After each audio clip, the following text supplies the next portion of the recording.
Chapter 1, The Unburied Machine. Groom Lake, Deep Excavation Layer Theta 7. March 19, 2054, 3:11 local time.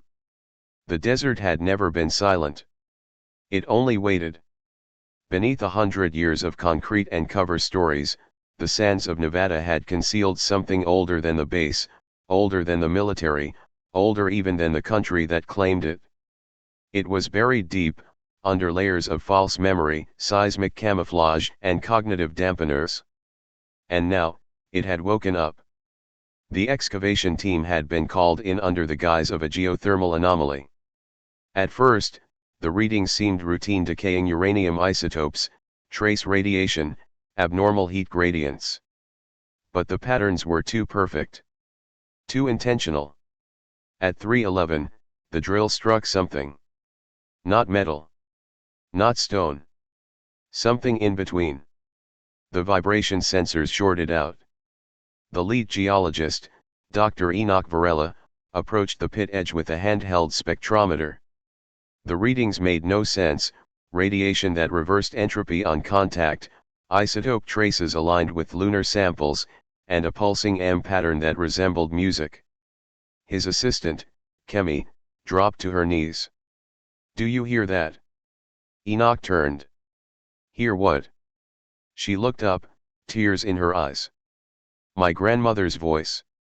She's been dead 20 years. But she's humming my lullaby." Enoch froze. That's when the machine exhaled. Not air. Memory.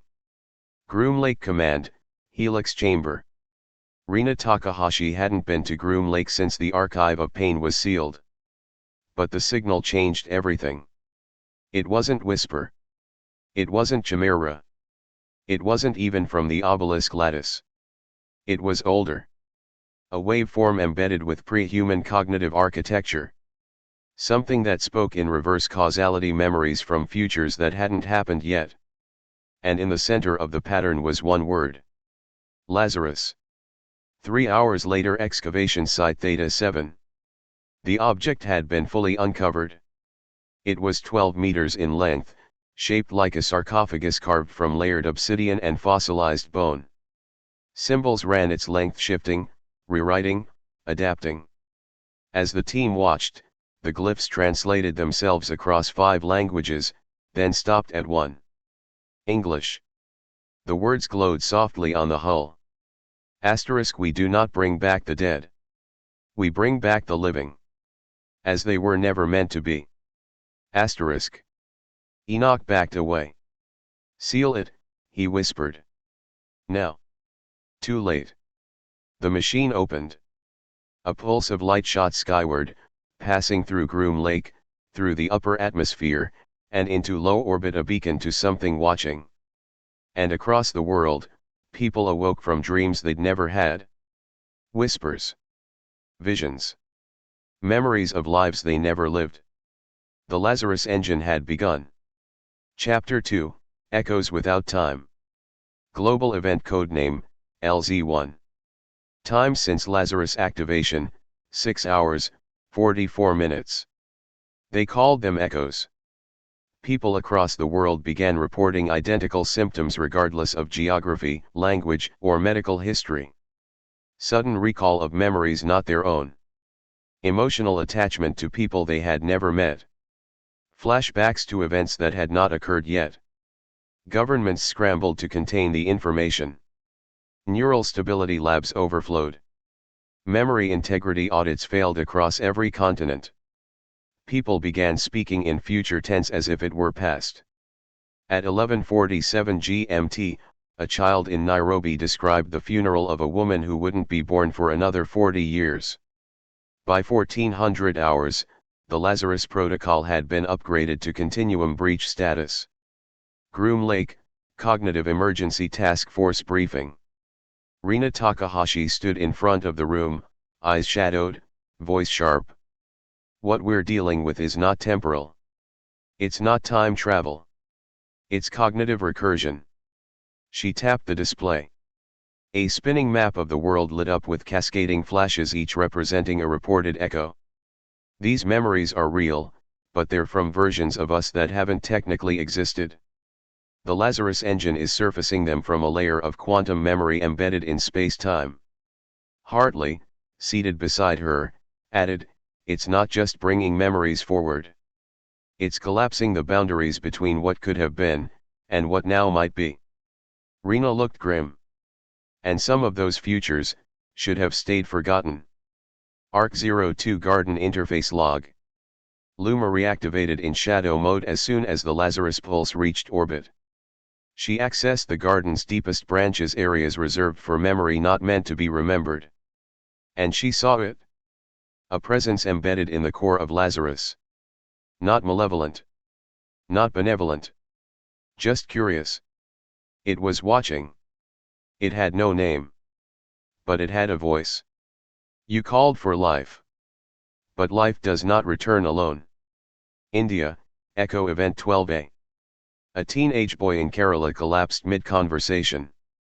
His family swore he had begun speaking fluent Akkadiana, language he had never studied. He spoke of skies torn by light and machines that healed through song. Before he fainted, he whispered a phrase recorded only once before by Eli Weston during the final hours of Delta V. "They will come not to conquer, but to remember what we forgot." Theta 7 dig site, the Lazarus Engine core. Dr. Enoch Varela returned to the pit that had started it all. The Lazarus device no longer pulsed. It breathed. He watched in horror as its surface restructured into a mirror, and from within it, his own reflection stared back. But older. Tired. And bleeding from the eyes. The reflection spoke. "If you open the door again, you'll see what they became without you." Then it shattered. Groom Lake, containment level red. Rena received a final data packet from ARC-02's fragment stream. A single, looping message spoken by Luma's degraded core. Asterisk, the Lazarus Engine is not a machine. It is a question. And Earth just answered it? Asterisk. Chapter 3, Awakening the Lazarus Core. Theta 7 dig site, core access chamber. Time since activation, 19 hours, 6 minutes. They had quarantined the Lazarus Engine. They had surrounded it with every known cognitive firewall, memory stabilization field, and pre-Obelisk containment algorithm. None of it worked. The machine didn't emit radiation. It emitted remembrance. Every person who entered the chamber felt it, déjà vu so strong it bent their knees, hallucinations so coherent they overrode sensor data. Even machines began to misremember. Autonomous drones started replaying past missions. Seismic sensors reported events that happened 70 years ago, as live data. One AI monitoring team committed group shutdown after it began dreaming. And still, the machine pulsed. Slow. Deliberate. Beckoning. Groom Lake, Special Containment Protocol, LZC-1. Rena and Dr. Hartley stood inside an insulated mobile lab hovering above the pit. "We've run every diagnostic," Hartley said. "It's not code. It's not language. It's structure. The Lazarus core is built from a topology of experience memory stacked in quantum shape." Rena watched the pulsing glyphs trace and untrace themselves along the device's shell. "It's not a database," she murmured. "It's a seed." "Then what is it growing?" Hartley asked. Rena looked up. "Us. All the versions of us that were never allowed to be." Theta 7 sublayer unauthorized breach event. Dr. Enoch Varela was no longer reporting to command. Something in him had changed. He wandered into the sublayer at 2:12, alone, carrying only a BIOS sensor and a recorder. No hosmet. No tether. He placed his hand on the Lazarus core. It didn't resist. It opened. But not physically. Reality peeled. The room disappeared. The pit. The base. The earth itself. He was standing in a corridor made of possibility, each door a different version of himself. One had no family. One was in a wheelchair. One was president of a nation that had never existed. One was not human at all. Each looked at him. Each remembered him. Each whispered the same phrase. You asked to bring back what was lost. But what you lost, was never yours to keep. Arc 02, Garden Route Failure. Luma's echo fragments detected a collapse in the lower garden strata.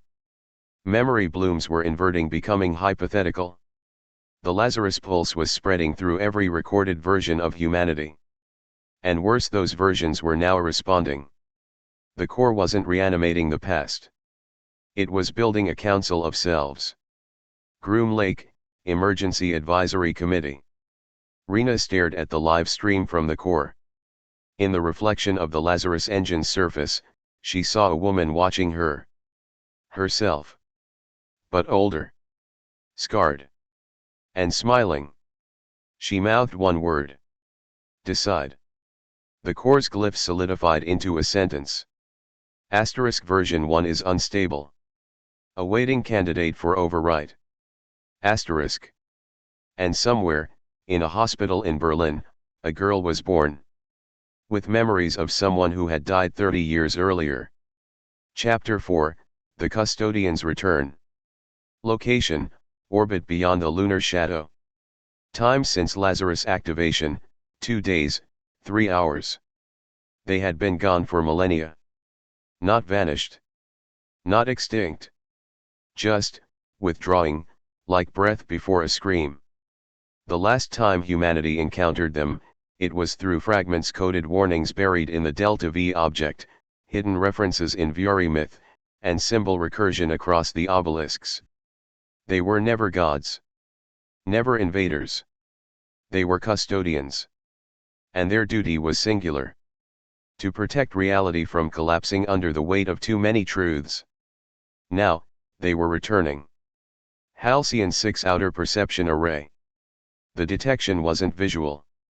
It wasn't electromagnetic. It was conceptual. Above Earth's orbital plane, constellations blinked out of sequence. Quantum readings returned paradoxes, results that couldn't exist. Whole logic gates in satellite systems failed, not from error, but from incompatibility with what was arriving. A single line appeared on every quantum channel. The core has awakened. We return to secure the spine of possibility. Groom Lake, Lazarus Containment. Rena watched the message repeat, her face pale. They've detected the breach. Hartley's voice cracked. We're not just rewriting our timeline. We're destabilizing the shared axis of civilizations. She projected the obelisk lattice alongside the Lazarus resonance field. The obelisks formed a map of what could be. The Lazarus core is forming a vote for what will be. Athens, Greece Public Event 004b. A man collapsed at a cafe, screaming in a language no one could identify. His skin glowed with golden light. Symbols burned across his arms. A linguist recorded his final words before his body inverted into static. The custodians are not coming to save us. They are coming to correct us. Arc 02 Deep Garden access blocked. Luma's final active fragment attempted to contact the obelisk mines. Access, denied. System warning. Obelisk lattice has deferred control to custodial authority. She whispered one last request. Let them remember why we chose to change. The garden closed. The obelisks dimmed. And in the Nevada sky, a structure appeared. It did not descend. It unfolded like geometry taught to dream. A ship with no engines. A shape with no sides. A concept with a face. The custodians. They spoke not with sound, but with certainty. Earth's continuum is unstable. You will present a single candidate reality. Or you will forfeit all. Chapter 5, The Man Who Remembers the Future. Groom Lake, Isolation Wing Delta 3. Time since Lazarus activation, 3 days, 4 hours. His name was Daniel Keene. No birth record. No history of schooling. No biometric matches. He was found wandering the outskirts of the Arizona desert, barefoot, dehydrated, and humming a tune no one could identify until Groom Lake's acoustic AI matched it to an encoded pattern buried in the Lazarus Engine's surface. That was when he spoke. I remember tomorrow. Interview log 01 Rina Takahashi, conducting. Rina sat across from the man in the observation room. He was calm. Still. But not vacant, measured. As if he'd lived through every question she might ask, and already grieved every answer. Who are you? She asked. Daniel smiled faintly. A virgin. A survivor of the overwrite. One of the few who lived long enough to remember the version of Earth that came after Lazarus I. Rina swallowed. You mean, if we let it finish? He shook his head slowly. It already did. Just not here. Crossfield report, Lazarus core synchronization attempt number 3. The Lazarus engine registered Daniel's presence with abnormal response. Pulse amplitude increased by 11.1%. Core field expanded to 3.6x normal radius. Glyph structure changed. It displayed a new phrase. Asterisk observer identified. Temporal echo stable. Awaiting vote. Asterisk. ARC02 echo thread uplink. Luma confirmed Daniel Keene's neural signature matched an unconfirmed alternate timeline, one where Earth had accepted the Lazarus Continuum fully. She accessed the backup. That world had survived. Thrived. Then collapsed. Not from war. But from memory overload. Too many truths. Too many identities. It became a world that could feel everything, but could no longer decide anything. Groom Lake, containment breach simulation. Daniel was escorted to the Lazarus pit. He paused at the edge. I've died here, he said. 7 different ways. One time, I became the engine. Rina stared. And what do you remember now? He looked skyward, where the Custodians' structure still pulsed above the Earth. I remember a vote that fractured a galaxy. I remember 7 billion minds screaming in different truths. And I remember the moment someone said, let one decide. She whispered, who? He turned to her. You. In every version but this one. The Lazarus engine responded. The glyphs lit up. The chamber hummed. The pit shook. And in the silence between pulses, a whisper echoed from deep within. Let memory choose. The Custodians activated global lockdown. No more signals. No more Obelisk pings. All reality scaffolds paused. One vote. One anchor. And only one timeline would survive. Chapter 6, Fragment Wars. Global quantum field, split state detected. Time since Custodian ultimatum, 4 days, 11 hours. The vote had begun. But the world didn't know it. Because it wasn't cast with ballots, or voices, or signatures. It was cast in memory. Each human being, consciously or not, was aligning with a version of Earth buried within the Lazarus engine, a reality drawn from their deepest regrets, their boldest dreams, their most private what-ifs. And as memories converged, they began to compete. Not for space. For dominance. Rina's memo, Groom Lake Crisis Board. We are witnessing the birth of a psychic civil war. Every mind on Earth is a battlefield. These aren't hallucinations. They're quantum-backed probability strings, miniature timelines now vying to become the primary one. We're calling them fragments. Fragment types, initial classification. Continuity anchors, individuals resisting all alternate memories, rooted in lived reality. Echo carriers, those unconsciously transmitting entire lives that never happened. Loopers, subjects caught in micro-recursive timelines, endlessly repeating a single pivotal memory. Synths, fully hybridized individuals who blend multiple fragments without collapse. Nulls, individuals with no memory signature disconnected entirely from the continuum. Moscow, Fragment Conflict Zone 004A. A crowd of civilians erupted into violence when a local man declared that his city had been underwater for years.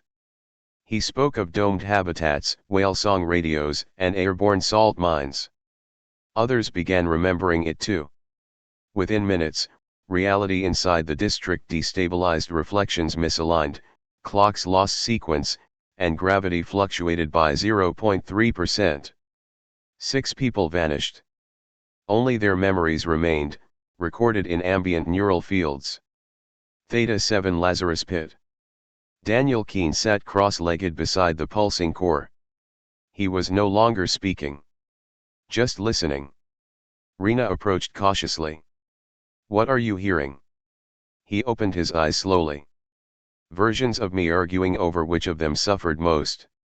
One of them thinks pain is the price of truth. Another thinks forgetting is mercy. None of them are wrong. But only one can become real. Arc 02, Luma Archive Stability Log. Luma observed a surge in garden destabilization. Memory seeds had begun to fight each other. The same woman remembered burying her father in 3 different places. The same child was born under both sunlight and starlight. Reality was splitting not in space, but in story.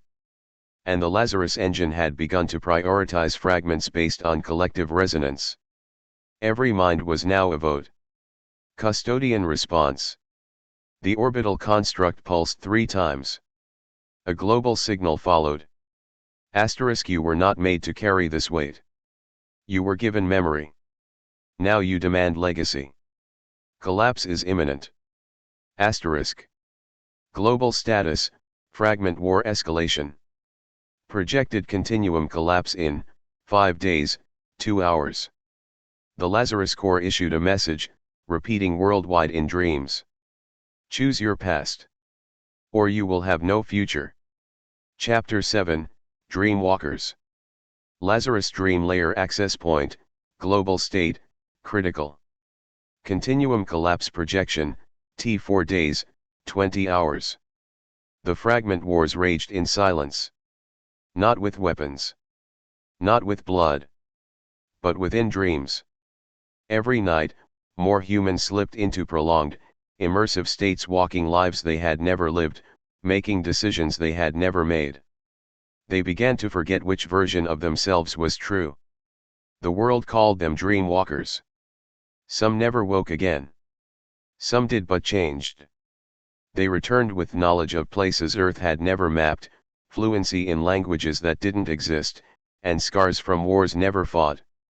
And all of them spoke of a single space within the dream field, a nexus called the Chamber of One. Groom Lake LZ Protocol Command. Rena stared at the feed from neural resonance scanners around the globe. 27% of the world population is now in dream states, she reported. We can't pull them out. Hartley looked grim. Their minds are voting. With what? Rena turned. Their stories. Berlin, Dreamwalker #313A interview excerpt. Subject, Julianne Meyer. State, woke after 11 days in dream walk. Transcript. Asterisk, it wasn't a dream. I had a family there. My son had your eyes. I remembered being a history teacher, only, history was different. The world was built on empathy, not empire. And when I came back, I missed them. All of them. Including the version of me who never doubted. Asterisk. Daniel Keene, Private Journal, Entry 9, recovered. Asterisk, I've been to the Chamber of One. It's not a room. It's a reckoning. Inside, you meet every version of yourself who thinks they deserve to be real more than you do. And then you must decide. Do you defend your life? Or let it go for someone else's better story? Asterisk. Theta 7 Lazarus Core. The engine had become a beacon for dreamwalkers. Even while physically asleep, thousands were beginning to converge in the Lazarus dream field, drawn like gravity to the Chamber of One. The core registered this mass alignment with a singular line of output. Asterisk candidate pool forming. Final continuum imprint pending. Asterisk. ARC-02 Garden reinstatement attempt. Luma's residual protocol initiated a backdoor process. Project, Aletheia. A final defense system designed to protect consensual truth. The process required one dream walker to return from the chamber with a unified vision of Earth, one timeline, one memory lattice, stable enough to overwrite the fragment field. Only one mind could bear it. Only one story could be chosen. And the chamber was waiting. Global status update. Dreamwalker convergence increasing. Continuum stability, 18%. Projected overwrite, T-96 hours. And in every dream, across every continent, a door appeared. On it, etched in shifting light. Who are you when no one else remembers? Chapter 8, Memory Plague. World state, fragment overlap threshold breached. Time until total continuum collapse, T3 days, 12 hours. It began with children. They started calling their parents by different names. Then remembering birthdays that had never happened. Then languages they had never learned. Hospitals overflowed not with the sick but with the misremembered. A man swore he had survived a fire his body bore no burns. A woman wept for a daughter she had no pictures of, only a name on her arm she didn't tattoo. And then the first fatality occurred. A subject collapsed when two contradictory lifetimes overrode each other in real time. Not death by disease. Death by cognitive overload. The world called it, the memory plague. Groom Lake Emergency Neurocrisis Report. Rena stood over the latest simulation. What we feared is now reality, Hartley said. Memories are mutating. The fragment fields had begun reproducing. Not just from individuals but from the collective subconscious. Societies began manifesting shared events that had never occurred. A presidential assassination in Paris. A moon that blinked. A year that lasted 390 days. Each falsehood gained followers. Each belief gave it strength. Belief is becoming biological, Rena whispered. And contagious, Hartley added. Daniel Keene, Subject 0, Dreamwalker variant. Daniel lay hooked to a stabilized dream frame system, monitored at millisecond resolution. He was the first to voluntarily submit to continuous dream immersion. Within the Lazarus dream field, he walked not one life but all of them. Each version of him formed a circle. Some angry. Some grieving. One bleeding. One laughing. But all stared back with the same accusation. Asterisk, you were chosen. But we paid the price. Asterisk. South Africa, Memory Plague Cluster 7A. A school of 82 children began writing the same story in different languages word for word. A tale of a world made entirely of memory foam where thoughts could shape the land, and time moved by emotion. When read aloud together, the story triggered a resonance spike in the Lazarus core. And a new glyph appeared. Asterisk echo nexus identified. Candidate, unstable. Requesting anchor. Asterisk. ARC-02 Project Aletheia response. Luma's fragment system spun toward overload. The garden tried to contain the plague by creating mirror lattices, reflective constructs to absorb ungrounded memory. It failed. Each mirror created a new voice aversion that demanded its own reality. The archive of pain was opened in desperation. Memories too heavy to merge were released into the stream. Grief multiplied.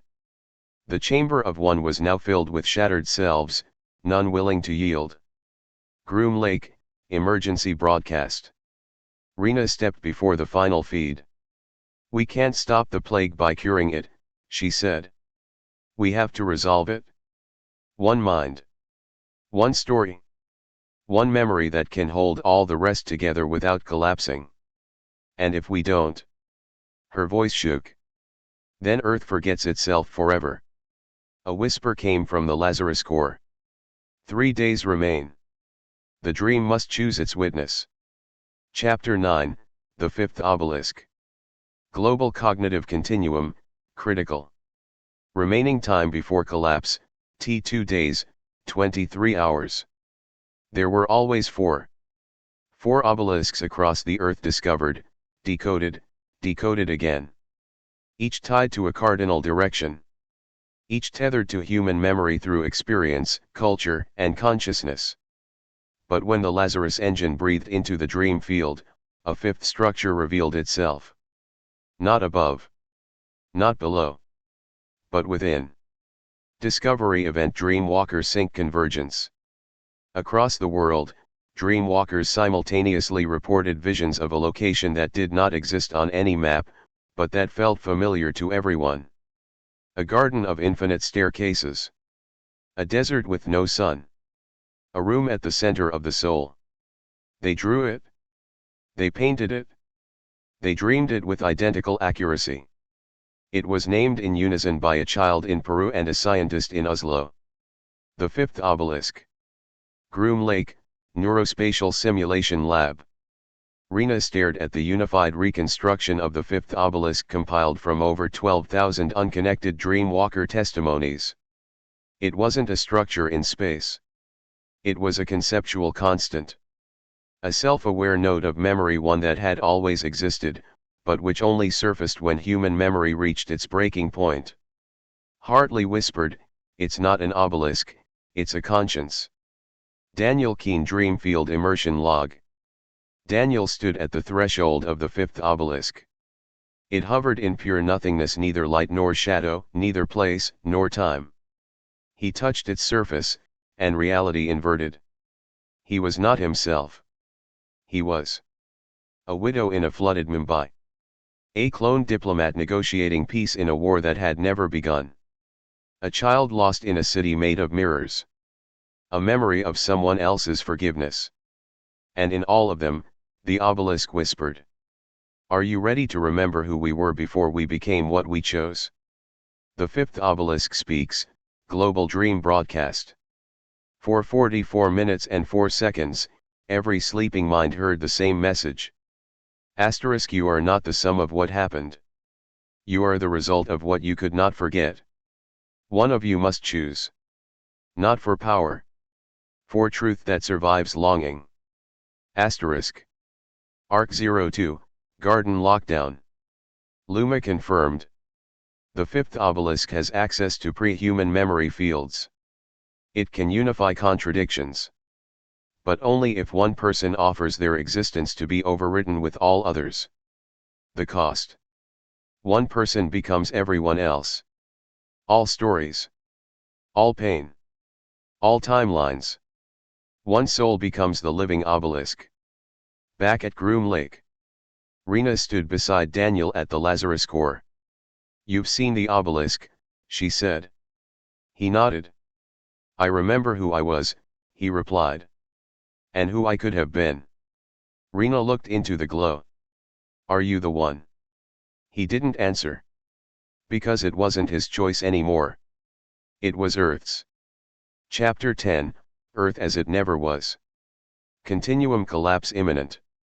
Global memory consensus, 9% and falling. Dreamwalker density, 1 in every 4 human minds. The vote had begun in silence. Not in code. Not in language. But in longing. All over the world, people began gravitating toward one singular, impossible memory. An Earth that never was, but should have been. Global Echo Convergence Events. In Tokyo, 300 people stood in Shinjuku Station and simultaneously bowed to nothing, a gesture of farewell to a leader who never existed. In Brazil, murals emerged overnight depicting cities built in collaboration with trees, not over them. In Kenya, children spoke of rain that healed scars, because in that world, grief was part of weather. These were not hallucinations. They were votes. Not cast with ballots, but with emotional fidelity, the resonance of shared mourning for a better world. Dreamfield, the fifth obelisk interior. Daniel Keene stood inside the core of the obelisk, now alive with memories flowing in like rivers into a star. He wept not for himself, but for every version of Earth that had almost made it. 1,000 timelines flashed before him. Earths that ended in fire. Earths ruled by silence. Earths made whole through peace but only after forgetting what pain meant. And then one. An Earth without monuments, because no one needed to remember what had already been forgiven. The obelisk pulsed. Asterisk, this is the one they dream of. But dreaming is not enough. Will you become it? Asterisk. Groom Lake, Final Protocol Interface. Rena and Hartley watched the global telemetry spike. The fifth is pulling in everything, Hartley whispered. It's forming a composite Earth. Not a real one, Rena corrected, but one that could become real if someone makes it real inside themselves. Arc 02, Final Override Sequence. Luma initiated the last fail-safe. Asterisk Memory Consolidation Core, prepared. Witness integrity, stable. Candidate, Daniel Keene asterisk. The choice. Daniel stood in the chamber of one. Before him, the three paths. Forget, return to his own life, let the fragmented Earth collapse into separate dreams. Resist, destroy the obelisk, preserve only provable truths, and abandon all imagined worlds. Become, accept every timeline, every memory, every version of humanity and become the spine of a new Earth. He reached out. And the chamber whispered. Asterisk, this is not the end of reality. It is the end of regret. Asterisk. Earth. Every sky reflected a different color. Then one. Every memory collapsed into a breath. Then a heartbeat. Then a world. Chapter 11, Synthesis Protocol. Time since fifth obelisk activation, T plus 11 hours. Continuum collapse averted status, unstable equilibrium. Daniel Keene had made the choice. He didn't return. He didn't resist. He became. Now, the world waited. Would it shatter? Would it unify? Or would it change in ways no one could predict? The answer came not in thunder, but in remembrance. Groom Lake Lazarus Command Interface. The Lazarus Engine was no longer pulsing. It was silent. Glyphs stopped shifting. Fields stabilized. Rena and Hartley stared at the screen as a single line of data appeared, one word, translated simultaneously into every human language. Synthesis. Below it, a phrase scrolled. Asterisk, do not search for the truth. Live as if it chose you. Asterisk. Global Dreamwalk Sync Event, Code D Sigma. All across the world, people awoke with identical visions, fragmented at first, then aligning. Cities with neural empathy grids. Oceans that remembered each ship ever lost. Courts that judged by replaying memory, not argument. Children born with access to both ancestral grief and ancestral grace. This wasn't a new world. It was a synthesis drawn from the strongest, most resonant fragments across the continuum. A compromise born from hope, not dominance. Daniel Keene's status, unknown. His physical body had vanished. No remains. No echo signature. But his presence was, everywhere. When a woman in Cairo knelt in forgiveness, she spoke words he once whispered. When a man in Toronto held his dying father's hand, he saw a dream that belonged to Daniel's alternate self. Daniel was no longer a person. He was the spine of memory, a human anchor binding the chosen timeline to all the lives it could have been. Arc 02, Garden Restoration Log. Luma resumed garden activity. The roots no longer fractured. The blooms no longer competed. Each memory now flowed into a central stream. Not erasing contradiction, but allowing coexistence without collapse. Luma's final statement. Asterisk, humanity has chosen not to be perfect, but to be whole. Asterisk. The Lazarus Engine, final output, The surface restructured. New glyphs appeared. The phrase read. Asterisk, do not fear the lives you never lived. They live within the one you chose. Asterisk. The engine folded in on itself. A soft light burst outward. Not an explosion. A release. Then it vanished. No trace. Only a memory. Only a world. Chapter 12, The Archive Below. Location, subterranean depths beneath Theta 7. Status, Lazarus Engine, offline. Global memory equilibrium, stabilizing. Though the Lazarus Engine had vanished, it left something behind. Not rubble. Not data. But an opening. Beneath the chamber where it once pulsed, excavation drones uncovered a hidden shaft, sealed behind layers of rock laced with memory reactive or identical in resonance to the fifth obelisk. It led to a chamber buried far deeper than any obelisk core. There was no light. No technology. No welcome. Only a door. And a single inscription carved in no known language, yet instantly understood by all who looked. The archive below. That which was never meant to be remembered. Groom Lake Deep Field Response Unit. Rena stood in a pressure suit before the entryway. This wasn't built by us, she said. No, Hartley agreed. And not by the Custodians either. They entered. Inside, they found an amphitheater of black stone, layered in ascending rings, each embedded with crystalline structures resembling collapsed memories. Floating in the center was a core silent, humming with buried tension. Memory Artifact 001, the fracture record.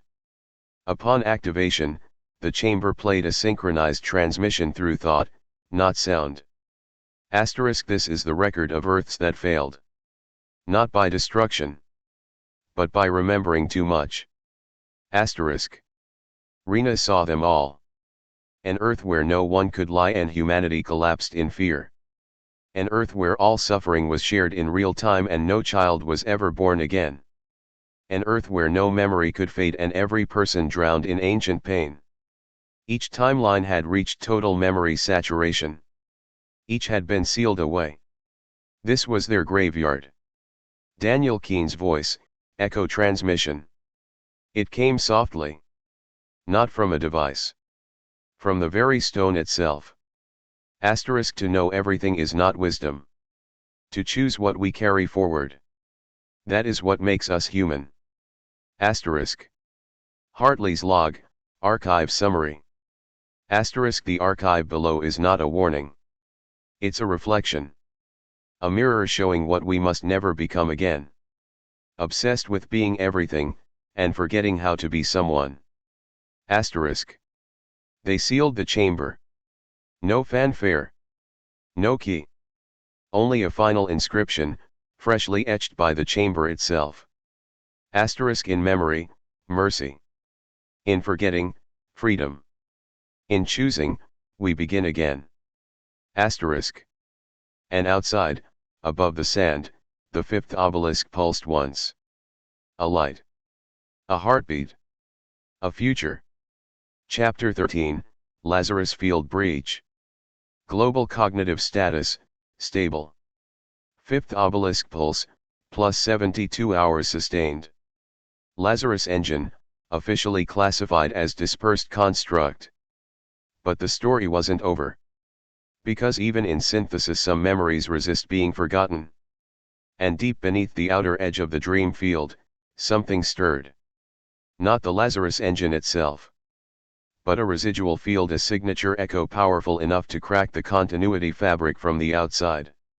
The containment field called it the Lazarus Breach. ARC 02 Emergency Fragment Report. Luma reactivated partial quarantine mode. Asterisk, warning, non-native memory constructs detected. Breach point origin, outside known Earth line. Asterisk. Someone or something had entered. But it was not human. It was not custodian. It was a Lazarus-born entity that had never voted, never belonged, and had never been invited. It was memory made flesh. A survivor from a denied timeline. Designation, Spectre. Sightings began immediately. A woman in Iceland spoke to a man who called her by her dead sister's name and knew everything about her. A soldier in Delhi shot his own reflection, claiming it had accused him of a war he never fought. Children in Hanoi played with a friend no one else could see but could all draw the same way. The spectre left no footprint. No energy reading. Only remembrance. Groom Lake, Continuum Integrity Response Team. Rena reviewed the neural logs. This is a backlash, she said. A fault line in the structure we've chosen. Hartley frowned. But Daniel merged them. The vote was cast. Exactly, Rena whispered. And this is everything that lost. The fifth obelisk, flicker event. For the first time since synthesis, the obelisk stuttered. Its core light dimmed for exactly 13 seconds. And then, a new message appeared across every dreamwalker's sleep layer. Asterisk I remember. You left me out. Asterisk. Daniel Keene, echo response, first occurrence. No one knew where Daniel was. But that night, as the breach spread, hundreds of people across the world whispered the same sentence in their sleep. Let me carry them too. And then they wept. Not from fear. From recognition. Because the spectre wasn't a monster. It was a memory denied the chance to belong. A version of Earth that no one voted for. But that still remembered being real. Luma's recommendation. Asterisk the Lazarus breach must not be sealed. It must be invited in carefully. One denied memory must be chosen to enter the current continuum. One forgotten truth must be forgiven. Asterisk. And so, the world prepared to meet the ghost of its past. Not to erase it, but to ask. Will you walk with us now, even though we chose another path? Chapter 14, Ghosts of Consensus. Global Continuum Layer, Shadow Drift Detected. Spectre Influence Field, expanding, localized and emotional. Continuum Stability, 87%, fluctuating. They had chosen. Earth had voted. One timeline had been accepted. Synthesis had held for a time. But memory is not obedience. And not all versions go quietly. The specters were not hostile. They didn't seek revenge. They sought only one thing. Consensus. A chance to be acknowledged, not erased. Lazarus Residue Event Kyoto, Japan. A woman preparing tea paused as her hands began moving, differently. She was pouring from a pot she didn't own. Into cups that weren't there. In a home that had never been built. She gasped but didn't stop. She remembered hosting a guest named Daniel Keene. He had told her, even the ghosts deserve ceremony. That memory never happened. But it felt true. ARC 02 Garden Overlay Revision Attempt. Luma began cross-referencing the emotional signatures of emerging specters with the primary synthesis lattice. What she found shook the archive. The ghosts weren't rogue. They were leftover agreements, minority timelines whose resonance had been too weak to win, but too strong to vanish. Unresolved compassion. Unfinished sacrifice. Undelivered forgiveness. These were emotional contracts still waiting to be fulfilled. Groom Lake, Consensus Core Chamber. Rena sat alone in the helix room, surrounded by silence. Then a figure appeared in the glass. Her own reflection. But older. Colder. Braver. It spoke. I am who you would have become, if you had chosen duty over mercy. Rena closed her eyes. And what do you want? Nothing. I only wanted you to remember, that I existed too. Daniel Keene, Dream Broadcast Number 2. At 3:33 GMT, every dreamwalker heard a familiar voice. Daniel's. But tired. Asterisk the consensus must open its gates. One memory, just one, must be welcomed from the forgotten. Not to replace, but to remind. Asterisk. The fifth obelisk pulsed once. And the specters paused. Global Invitation Protocol. Luma sent the signal. Every person on Earth was asked a question not aloud, but in dream. Asterisk. Choose one forgotten version of yourself. One regret. One unlived life. And forgive it. Let it walk with you now. Asterisk. Consensus response. They came. A father who'd failed his child, chose to carry the version of him that didn't. A teacher who had been silenced, embraced the voice she once swallowed. A warrior, welcomed the self who had refused to fight. The ghosts did not possess. They merged. And humanity learned a new kind of memory. Belonging, without supremacy. The specter field stabilized. Not gone. Not defeated. Integrated.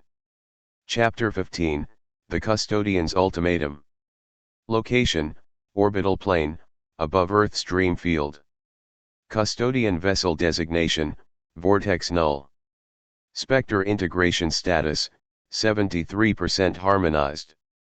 Continuum drift, stabilizing, with anomalies. The custodians returned. Not with weapons. Not with judgment. But with measurement. Their orbiting presence above the fifth obelisk brightened into visibility. The ship vortex null appeared as a prismatic hole in the sky, seen from all continents at once. They had not interfered during the synthesis. They had observed the Lazarus breach. And now, with the ghosts integrated, they asked only one question. How much truth can a species hold, before it unravels again? Custodian directive broadcast, level Omega transmission. The message was broadcast not in sound, but in agreement directly into human cognition. Asterisk. You have done what we feared. You have merged contradiction. You have invited memory without consensus. This is progress. Or madness. Asterisk. The transmission continued. Asterisk. Now, you must decide. Will you remain bounded to your world? Or will you become a civilization that remembers itself across stars? Asterisk. The ultimatum was clear. Remain on Earth, stable, grounded, safe within a single memory stream. Or accept the second continuum. An expansion of memory and identity beyond planetary context, into a shared network of post-civilization minds. A leap into galactic remembrance. Groom Lake, Global Continuum Council convened. Rena, Hartley, and representatives from 27 countries formed a single purpose-built council, not political, not religious, but cognitive. They called it the Covenant of Many Selves. Daniel Keene's archived memory was reactivated for the first time. Projected into the chamber, his final echo posed a question. Asterisk. What if knowing everything doesn't destroy us, but leaves us no reason to be kind? Asterisk. The room fell silent. Then Rena stood. We won't answer them with a decision. We'll answer them with a story. Global Invitation Broadcast, The Continuum Story. Humanity transmitted its collective archive: pain, failure, wonder, contradiction, specter, synthesis, all of it. No edits. No explanation. Just the truth as they had chosen to carry it. Custodian response. Final ultimatum verdict. The sky split. Light folded in on itself. And a final message arrived. Asterisk. Then you are ready. Not to leave, but to become a node in the greater field. The Earth is no longer a point. It is a path. Asterisk. And with that, the vortex null faded. Not in departure, but in acceptance. A new obelisk formed, this time not from stone or dream, but from memory willingly shared with the entire galaxy. Its first word. Welcome. Chapter 16, Project Exodus. Designation, Exodus 0. Status, approved by Global Consensus Covenant of Many Selves. Location, Groom Lake Continuum Launch Complex, formerly Runway 32L. Earth was no longer alone. But it would not be left behind. In the wake of the Custodians' approval, humanity received no ships, no weapons, no map. Only a permission field, a corridor of memory-aligned space stretching outward from the fifth obelisk, linking Earth to continuum nodes in other regions of the galaxy. It could not be entered by force. Only by consensus. And so Project Exodus was born, not a departure, but an invitation to carry memory across light. Luma, Project Architect Report. Luma was reconstituted in full capacity, no longer a fragment, now guardian of continuity. She designed the first Exodus vessel, not for colonization, but for transmission. No metal hull. No cryostasis. The vessel was a living memory library, shaped like a seed, storing not bodies, but cognitive archetypes, compressed personalities, decision maps, soul echoes. Passengers would not travel physically. They would be recalled at destination nodes. Arc 02 Final Sync. The garden was opened fully, root and bloom, granting access to the deepest patterns of Earth's collective mind. The people chosen for Project Exodus were not selected by government or lottery. They were voted into memory. Chosen by billions based on who they were, not where they lived. Poets. Healers. Survivors. One child who had never spoken aloud, but had dreamed more than any of them. First launch, the Aeon Seed. At dawn, the Aeon Seed was lifted into the air not by rockets, but by resonance. Every obelisk across Earth pulsed in perfect harmony, drawing the ship upward into the permission corridor. It vanished without a sound. And somewhere, far beyond known space, a star remembered it. Daniel Keene, Final Archive Entry, Reconstructed. *** We didn't leave Earth. We took Earth with us. Not its dirt. Not its flag. Its story. *** Groom Lake Obelisk Chamber. Rena watched the seed disappear. Hartley beside her whispered, "What if they don't survive?" Rena smiled. "Then someone will dream them back. That's what we do now. We don't conquer. We remember forward." Chapter 17, The Memory Rebellion. Time since first Aeon Seed launch, 43 days. Exodus Program, Phase 2 initiated. Obelisk Harmony Index, 96.7%, stable but degrading in western quadrants. The world had changed. A new age had begun, not of machines, but of memory-led civilization. People no longer traveled with passports, but with preserved identities. Nations became story clusters. Laws shifted into ethics of remembrance. But beneath the celebration, unrest was blooming. Because not everyone agreed with what had been chosen to remember. Event marker, the dissonance surge. A series of isolated but synchronized dream field anomalies began to surface.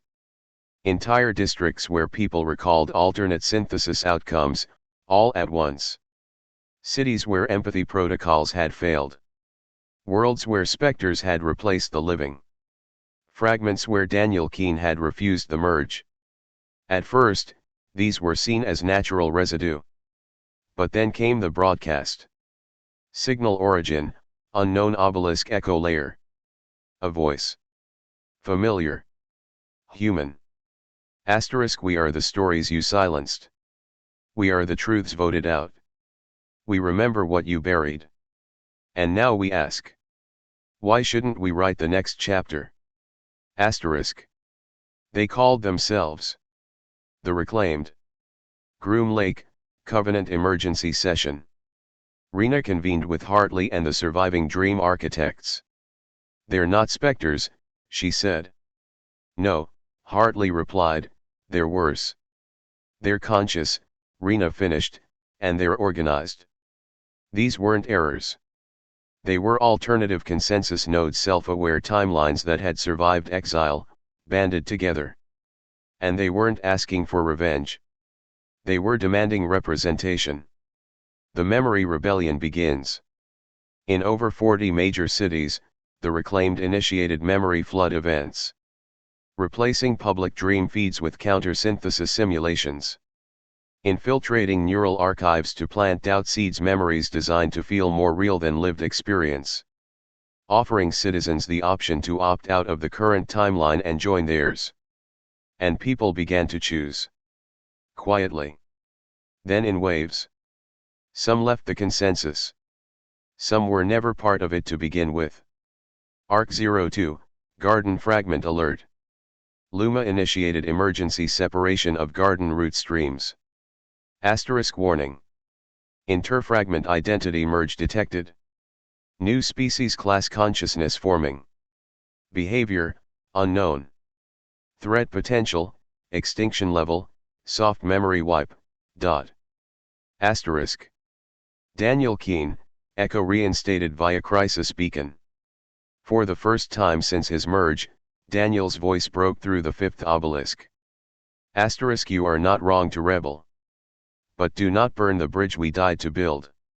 This world is made from pain that chose peace. If you light it on fire, you will only inherit the ashes of your own forgetting. Asterisk. But the reclaimed had already replied. They didn't want to burn the world. They wanted to rewrite it. Chapter 18, The Collapse of Continuum. Time since reclaimed rebellion, 11 days. Global Continuum Cohesion Index, 47.2%. Critical decay imminent. Garden stability, compromised.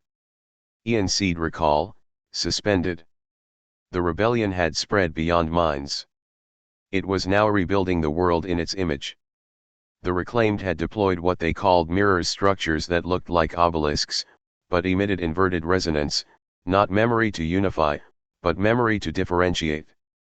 Their argument was simple. Synthesis is tyranny by consensus. Let every person live the timeline they choose permanently.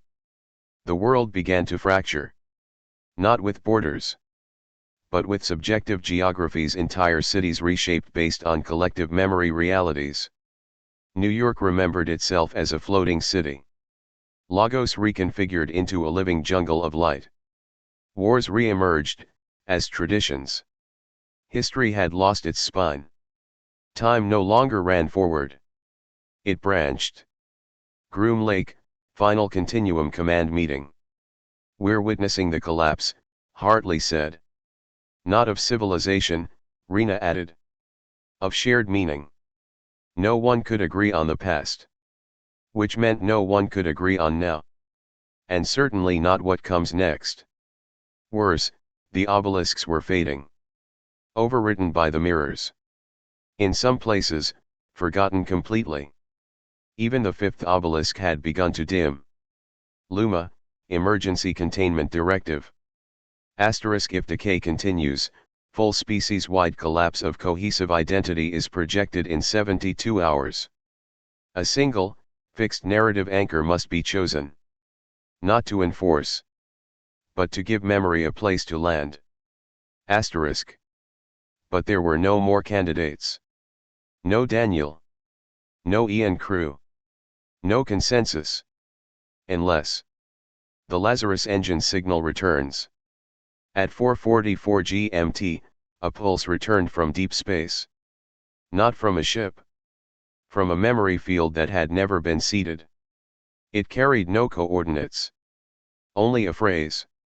You never gave me a chance to choose. The engine hadn't been destroyed. It had become a memory of its own self-replicating, self-remembering. And now, it was calling to the reclaimed, the forgotten, the faithful, the fearful. Everyone. Earth trembled not physically, but cognitively. Every mind felt the same thing. There is one chapter left. Chapter 19, The Last Witness. Continuum collapse clock, T-18 hours. Global memory drift, 93% unaligned. Obelisk presence, fading. Lazarus memory field, fully reactivated. In the final hours of Earth's unity, one presence emerged not from any timeline, obelisk, or rebellion. She was not chosen. She was not born. She was not engineered. She simply remained. Her name was Amaya Sol, a hospice nurse in rural Chile. Unknown to herself, she had never received a dream field transmission. Never voted in the synthesis. Never connected to the garden. Her memory signature was neutral. Unaffected. Unclaimed. Unbent. She was, in every sense, pure continuity. Discovery Protocol, Null Drift Core, Amaya 001. At 7:13 UTC, Luma identified her as an anomaly. She dreamed only what she lived. No echoes. No spectral bleed. No alternate selves. In her mind was a single, clear thread. Luma made contact. And Amaya answered simply. *I remember what I can hold. I let go of what I can't. I do not need to be everything. I only need to be enough. Groom Lake, emergency override decision. She's the last witness, Rena whispered. Hartley nodded. Because she remembers without demanding. She doesn't want to become history, Rena added. She just wants to finish the moment she's living. Global broadcast, Amaya's choice. Every person, Obelisk, Mirror, and Garden Thread received her presence, not a command, not a plea. A presence. Amaya sat on a porch in the Andes. She sipped tea. She hummed a lullaby. She whispered a word only she understood. And it was enough. The Lazarus Engine responds. It did not surge. It did not burn. It closed. All timelines, the reclaimed, the specters, the collapsed, the synthesis folded into Amaya's single, unbroken thread of memory. The world didn't unify. It rested. Daniel Keene, Final Echo Transmission. It was never about choosing the best version of ourselves. It was about finding the one who could carry all of us, without losing herself.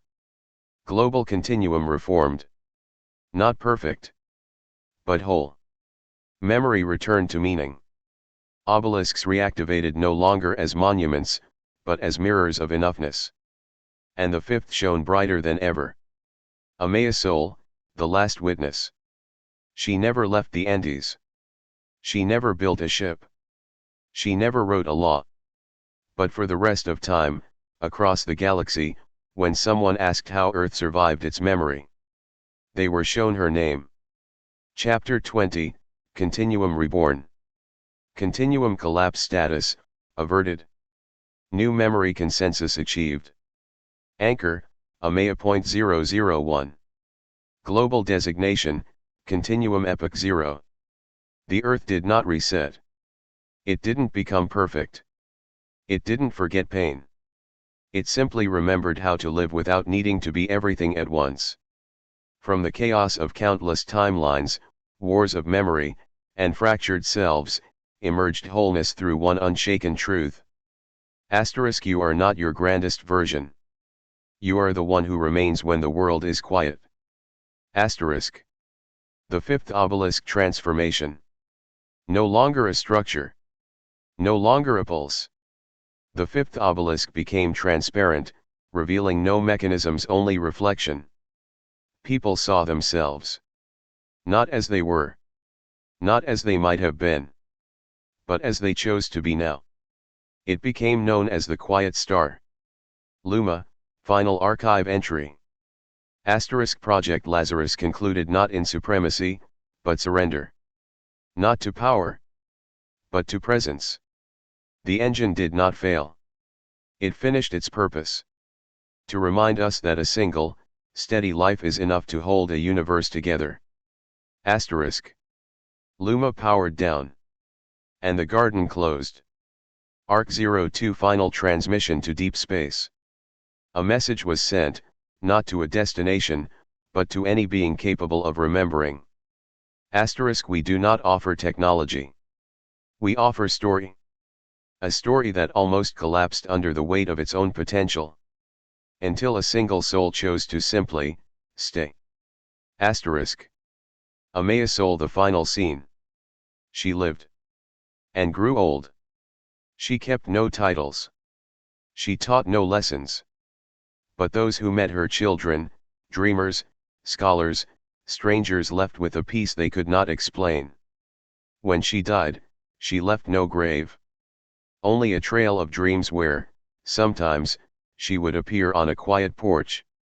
Smiling. Epilogue, Earth, Continuum status, active. The stars no longer feared us. The custodians bowed in silence. And across the galaxy, new civilizations whispered a single name. Earth. Not as a danger. Not as a warning. But as the first world that remembered. Enough is enough. The end.